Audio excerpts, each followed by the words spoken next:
We're on deck Bluenose II in UNESCO World Heritage Site, Lunenburg, Nova Scotia. And prior to the founding of this community in 1753, the Mi'kmaq called it Escatook for the clams that were nearby. And this has been a working fishing community for years. And Bluenose was built specifically as a ship to work as a fishing vessel, but it was also built for speed, and for 17 years it was undefeated. Captain Watson tells me that there's an agreement. Bluenose II will never race, in part to preserve the heritage and legacy of Bluenose and Captain Angus Walters. And we're very pleased to show you this special vessel as part of MariTIME Machines. You've been captain of this vessel for how long now? It's my 22nd year. And tell me what it takes to pilot Canada's sailing ambassador. Patience. What do you mean by that? Patience and foresight. Yeah, so nothing happens quickly on the ship, on a big ship with a lot of people. And that could mean weather, it could mean doing a big job. Mm-hmm. You got to be patient, and you have to go through all the steps one by one to get to the final result. Now, this ship is based on the original 1921 Smith & Rulin Bluenose, captained by Angus Walters. Absolutely. That ship was built as a working vessel. It was built as a fishing boat. That was its principal job, was fishing. And it was designed for that, but William J. Ruhe made some, I guess, modifications to what would have been a traditional plan. Was it always, in your impression, built for speed? Yes, it was built to win the races of the working boats. Yeah, so the Americans won the first International Fisherman's Trophy in 1920, and the Bluenose design and build was a response to that loss by Canada. So that was specific, and for 17 years, that ship with Captain Walters was a winner. Yes, absolutely. A won on the race course. She also held the record for the largest catch brought into Lunenburg. So she was good at racing and good at being a working vessel. Now, for folks who would look at Bluenose II and its modern incarnation, it has an engine. Did Yes. Bluenose have an engine? She did. She Okay. did. Not launched with an engine, but they put engines in 1936. Okay. And it was in 1946 when it was lost off Haiti. Yes. And then about 15, 16 years later, someone said, let's build another one. Or a few years later, and they said, we want it. Yes. And that was the Olin family. Yes, but before that, just before that, they built the Bounty here. Okay, Bounty for the ship. Marlon Brando's mutiny on the Bounty, right? So then you get a port and a shipyard that builds a big wooden ship, and that lights the imagination of the public and of everyone. Said, we can still do that here. We can still build big wooden sailing ships here. And many of the same craftsmen who worked on Bluenose, I was told, were a part of Smith & Rulin's crew who helped build Bluenose II. Absolutely. Wow. Absolutely. Yeah. That ship that was built by the Olins, and in many ways it was built for advertising. Absolutely. It was built as a pleasure craft. What was the difference? How was it different than Bluenose as a fishing vessel? So I think hull and rig essentially the same. Okay. Down below, completely different. So you've got one that the principal thing you're looking after is cod and the salt cod. So you shove them in to the ends of the vessel where it's less comfortable, and you keep your codfish safe. Right. And with the Olin family, of course, that was a charter yacht, a private yacht, a promotional vessel. So big meeting room in the middle of the ship, comfortable cabins, and small space for the crew still. Now, in 2009, in Nova Scotia, it was decided that we wanted to have a refit. What kind of condition was Bluenose II in at that point? She was starting to end her life. Now, you look at a traditional sailing vessel built traditionally out of Lunenburg, had a life expectancy of 10 or 15 years. And this was well beyond So we were that. pushing 50 years at that time. Right. Right. So it was time. So there was, 4 or 5 years the ship was Yes. not available to the public viewing. It wasn't on the water. And some would look at it and say, that was such an extensive rebuild. Is it the same ship, Captain? Same rig, went in and out. The original ship was about 15 or 20% original before they started the refit. So it's a ship of Theseus. Right. When did it stop being that ship? So to me, the spirit of the young people that work on board is the same. The spirit of the people that come and visit the ship and sail it on it is the same. So to me, it's the same ship. Is it 12 crew, 5 officers, and a cook? 14 and 6. So 14 young people and 6 full-times. Okay. Yeah. And how do you choose the young people for that adventure? We do an extensive interview process where we're looking for nice young people that will represent the province. Right. That's what we're looking for. We can teach you to sail. You can teach nice people to sail, but you can't teach a sailor to be nice. Gotcha. Right. Yeah. We teach you everything, and by everything, how to wash dishes, how to clean a toilet, how to do laundry. And then we start out with how to use a hand scraper, how to sharpen a hand scraper, how to use hand tools, power tools. And then we get into, we send the crew to marine emergency duty training, so they learn, because we're going to be at sea, so we're our own fire department, we're our own hospital, we're our own everything. Right. So they learn how to get into a life raft, they learn how to physically go and fight a fire, learn how to put on an immersion suit and jump over the side. So, yeah, it's all on-the-job training, and it's, even to the point where, the kitchen is not a kitchen, it's a galley, and there's forward and aft and port and starboard and aloft and below, and it's a whole new language. When we talk about what's happening right now behind us, you're getting ready to set the main mast. Yes. So why was it removed? Maintenance. It's maintenance and inspection. We had the foremast out. We pulled the foremast out in the fall, set it on the dock, and then time to pull the mainmast quickly, have a look at it. And it allows us to do a really good survey, to have a look at everything, particularly up aloft where there's lots of wires that go around and they trap dirt and moisture. And it's just a prime place to have rot that you can't see until you take it all apart and look in behind it. Looking at what we have behind us, that is a tree. That is from a tree. Yes. This one is a laminated, it's engineered, but this is a So the original Bluenose actually had Douglas fir from the West Coast. Wow. So came down the street on a train, came across the country on a train, and I live in Mahone Bay, so I love to think that those masts in 1920 or 21 came around the sharp bend, went up, and then came back to Lunenburg Railway and came down here and were dropped off. And to have the same tree from the same place, and it's incredible to me. Do you know where the term Bluenose came from? That, what the museum people tell me is that we used to export a blue potato, and they look like little blue noses. That's the story that the kids love to tell, is that the fishermen wore blue mittens and wiped their noses, and the dye came out of the mittens. Right. But I think it is the blue potatoes, or even earlier than that. They called the Puritans were blue noses.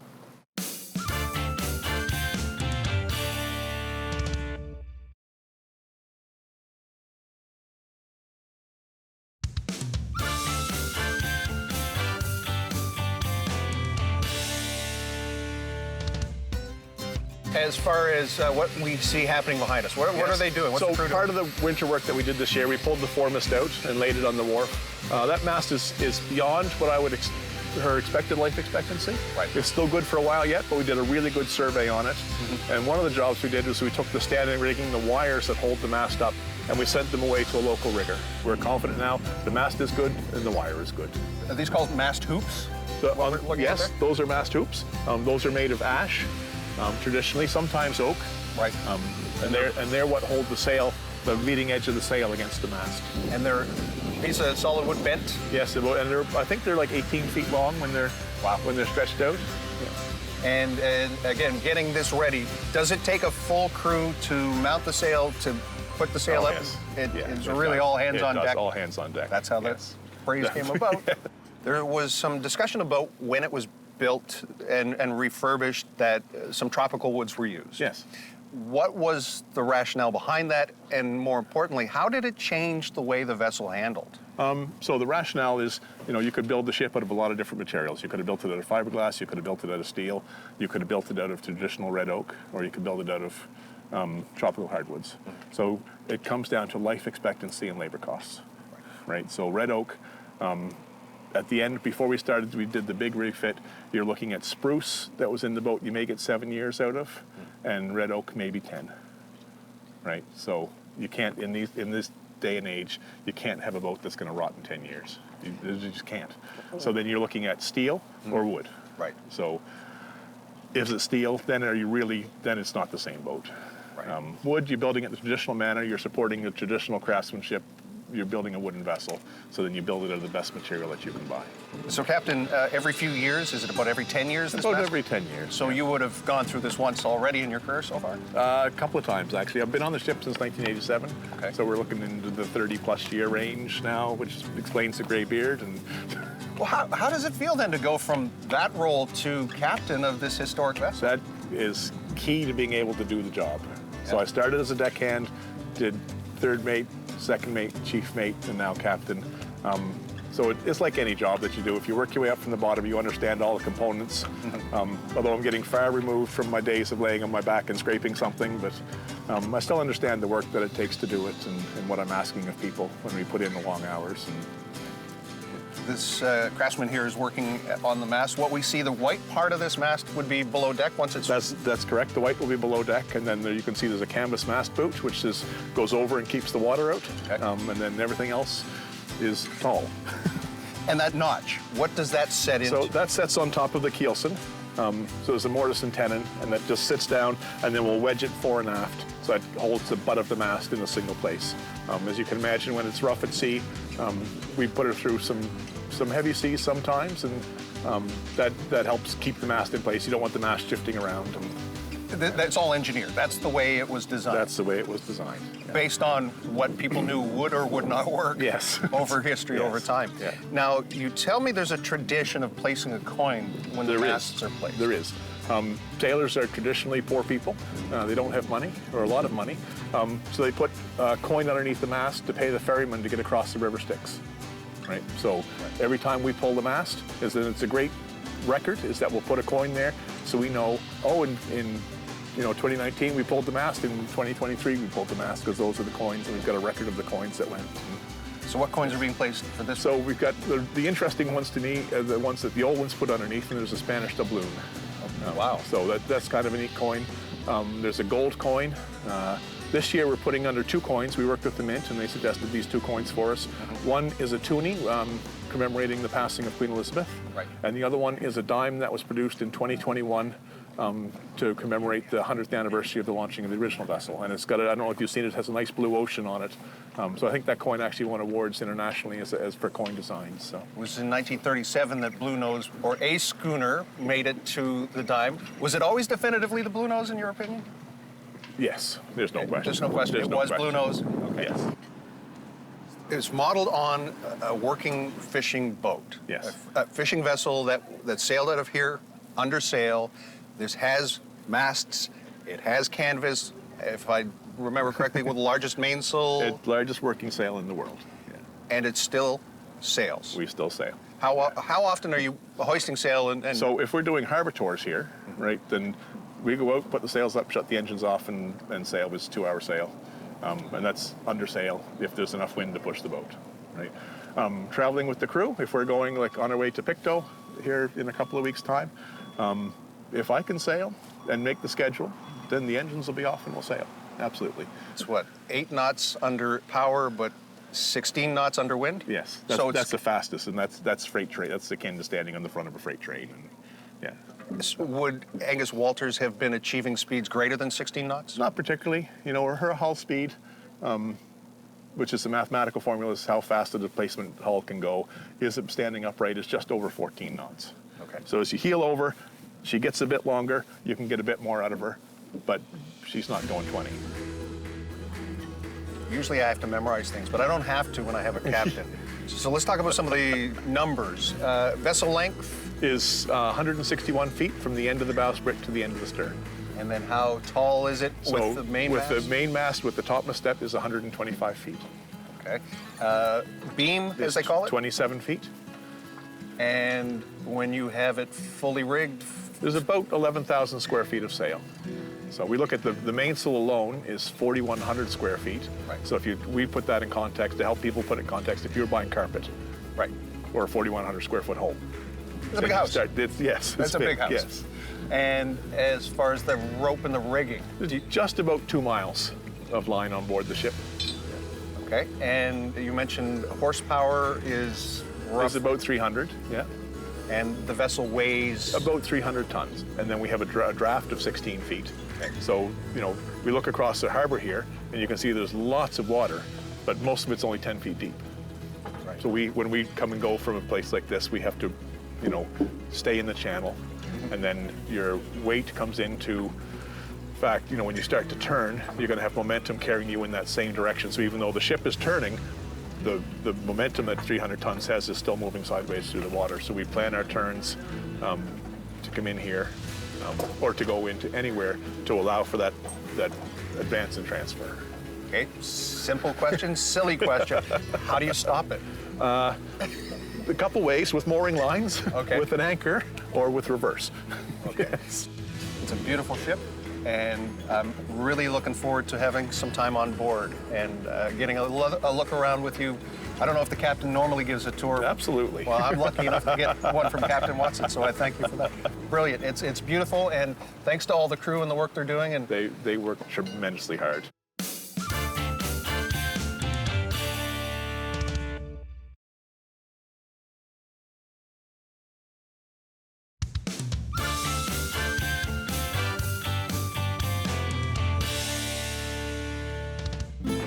so the question is a ship a machine? I can guarantee you I know the answer to that. And you'll learn too. Just stay tuned to Maritime Machines on Eastlake Community Television. Okay, so what we're watching right now, this sail seems to be going up a little quicker than the other one. Yeah, it's a bit lighter and smaller than the other one, but it's a similar cut, as you can see. So typically on a harbor cruise, we would raise the mainsail and the foresail with our hydraulic windlass. And then as you'll see in a few moments when they're done setting this, they will set the 2 head sails by hand. The Bluenose II, like part of the mandate is sail training and, teaching young people about sailing and about the water and the history of shipbuilding and fishing in our province. So they kind of like bringing on people with little or no sailing experience, and it's kind of like a blank canvas, and you can teach them the way that we do things here. There's pretty much almost a 90% turnover year to year, more? Not quite. So the professional crew are pretty constant. Okay. So that includes the captain, the first mate, second mate, bosun, the cook, and the engineer. 6 officers. And then the deckhands, there's 14 deckhands. We tend to take between 4 and 6 back as like second or third year deckhands, but they usually won't do more than 3 years. That would be, yeah. I mean, after 3 years, there's not a whole lot else to learn as a deckhand, so it's kind of time for them to move on and then someone else to fill their spot. And respectfully, there are all different ages here. Yeah, absolutely. Is that on purpose, or is that just how it sometimes goes? So for the deckhands, we tend to take between about 19 and 35 age range, but the professional crew are absolutely all ages. All ages. Yeah, respectfully. So another thing, this sail can be raised by hand, and sometimes for fun, the whole crew will work to raise this foresail. The mainsail was really heavy, but that still looks heavy. Yeah. For those people to be hauling on. Absolutely. And once the wind fills them a little bit, it makes it even harder. So you can see what they're doing right now is called sweating. So the 2 people here, they'll actually kind of lean back with the halyard because it just gives you that much. You can kind of put your whole body weight into it. And the halyard is? The halyard is the line that hauls up the sail. I think this is an awesome term that people think, let's set sail. That's actually what happened today. That is. We do that every day. And that's what we saw this morning with the crew working to put all of the canvas in the sky. Yes. Okay. Yes. So for people who don't know how a sailing vessel works, people have, I think, an impression the wind is pushing the sails. But what's going on here? That lots of time the wind is pushing the sails, but there's other times that the sail is shaped like an airfoil. And the same way that an airplane stays in the sky, you just turn that wing sideways, and that will pull you along. Though the extreme version is the new America's Cup or the GP races, that they're up on foils and they're using hard sails. So they're going out of the water, yes, less drag. And they're flying along at 70, 80 kilometers an hour, and things that only Alexander Graham Bell would dream of, and we're not in Captain Angus's time. Right. Clearly, the pandemic affected everyone. It's the one time in my lifetime everybody had the same thing happening to them. Yeah. And that would have affected the tours, it would have affected everything. So what happened with Bluenose over those few years? Yeah, great question. So because all of the crew live on board and the crew safety at that time and all the time is our top priority, we did not allow the public on board in 2020. So we did no cruises in 2020 and 2021. Yeah. But we kind of made lemonade out of lemons in a sense. We decided that we would just sail the ship around to Nova Scotia and like bring the ship back to the people of Nova Scotia. So we anchored in like, I think 50 different ports each year. And again, just those small harbors, sometimes there's only, 5 or 6 houses, but they had never seen the ship in their waters before, or it had been years since they'd seen it. So it was really wonderful to do that. We had a really incredible response. And then just last year in 2022, we started doing the public harbor tours again. How many different sailing ships have you traveled on over the years, or worked on? Enough that I don't mention them all on my resume anymore. I just mention the ones that are important to the job that I'm going to. So like, I don't know, more than 10 maybe. And you touched on something that I'm curious about. The show is called MariTIME Machines, and you called this a machine. It is a machine. It's a technology, it's a machine. It's a very clever machine using simple but very intelligent things. The hull, through trial and error over time, they found a very hydrodynamic shape that is able to slide smoothly in the water, but it has to also be able to carry as much goods as possible. So this is design. The forces involved in the sailing of the thing are, of course, it's not the same forces as what you're doing when you're doing like a modern engine. So yeah, of course, it's a different technology, but very effective. Just a lot of hand work. Even with the machines now, with a windlass, which helps us lift the thing, it's still a lot of like hand power. And of course, this particular design, the schooner design, is one of the least demanding on a manpower wise. Right. And this is a design decision, how to make your ship so that you don't need a 40-person crew. Like, you don't need a 20-person crew to run the whole ship all the time. You need them on board to set the sails, but then you can go down and they can rest and do other things, fish, for example. So yeah, it's a very clever thing, designed with very simple equipment. I always say, and probably fairly serious, it's me and the guy that looks after the Stanley Cup, right? We've got the 2 best jobs in Canada. To be given this to be caretaker of until I can pass her on to the next person that's a real honor, and it's a lot of responsibility sometimes, but it's one I 90% enjoy. That sails down, and you were describing that sometimes because of big bunch of people or maybe noise, there's hand signals? There's hand signals, yes. So we have to put them up, to put them down, even to trim them in and out. We'll often use hand signals. Right. So the chief mate is standing there by the mainmast. So she's watching for me. To be the bosun and I back here with a couple of deckhands. So when we're ready and organized and the ship is where it needs to be, then I'll tell her to go ahead and lower it down. So I'm basically ceding control to her, and she'll lower it. Well, just headed back into Lunenburg after a beautiful sail on Bluenose II, part of MariTIME Machines, and we've had a blast. And we're just about done today, and I'm kind of looking forward. Maybe I'll apply to be a crew hand next year. I might have to lie about my age.